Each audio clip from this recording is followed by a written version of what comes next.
हाँ भाई, ये सवाल आपने सही किया। मतलब किसान मेहनत करके खेती करते हैं और किसानों के आंखों के सामने खेती बिगाड़ते हैं तो उनके भी आंखों में आंसू आते हैं, ठीक है ना। तो इसके लिए ये क्या आपने करना सही पड़ेगा? पूछा। तो इसमें हम लोगों ने एक सोच के रखा है, मतलब ऐसी योजना बनाई है कि भाई जो आने वाले पंचायतों के चुनाव आ रहे हैं तो जो ये भिंडूरे रोकेगा उनको ही हम सरपंच बनाएंगे, दूसरे को नहीं बनाएंगे, ठीक है ना। हाँ सही है। सरपंच भी 3 प्रकार के होते हैं, पूर्व सरपंच, वर्तमान सरपंच और दावेदार सरपंच। मतलब 3 प्रकार के होते हैं। 3 प्रकार को हम तीनों सरपंचों को हम एक ही दृष्टि से देखते हैं, चाहे पूर्व सरपंच हो, चाहे वर्तमान हो, चाहे आने वाले दावेदारी करने वाला हो, ठीक है ना। हम सरपंच पद उनको ही देंगे जो भिंडूरा रोकेंगे, ठीक है ना। और भिंडूरा रोकने की सरकार के पास में एक योजना है, लेकिन वहाँ सरपंच लोग वहाँ जाते नहीं है। मतलब सरपंच लोग वहाँ पुकार नहीं करते हैं, ठीक है ना।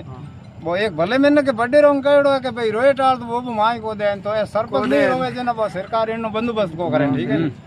बाकी कहीं है कि सरकार के पास में बड़ी बड़ी योजना है। मतलब एक देश दूसरे देश ऊपर अटैक करे तो उसको सरकार रोक देती है, उसमें सरकार को खर्चा आता है, ठीक है ना। देखो 20 में नहीं। और जैसे कोरोना जड़ा बड़ा रोग आया था उसको सरकार ने रोक दिया, ठीक है ना, उसमें भी खर्चा आया था। ये भिंडूरा उतना कोरोना जितना बड़ा रोग नहीं है, ये तो एक छोटा रोग है। मतलब ये किसानों की खेती बिगाड़ता है, इसलिए भले इसको बड़ा मानो, लेकिन सरकार के लिए ये छोटा है। ये सरकार के रोकना डावे हाथ का काम है, ठीक है ना। सरकार ऐसे बड़ी बड़ी बाउंड्री बना के उसके अंदर डाल देते हैं सुबह, और पकड़ने वाली टीम सरकार के पास में हमेशा रहती है। तो ये क्या है कि अपने पंचायत समिति के जो सरपंच होते हैं ना, सुबह जैसे मान लो 15-20 सरपंच जाके वहाँ कलेक्टर के धरना देते थे तो कलेक्टर मान जाता है।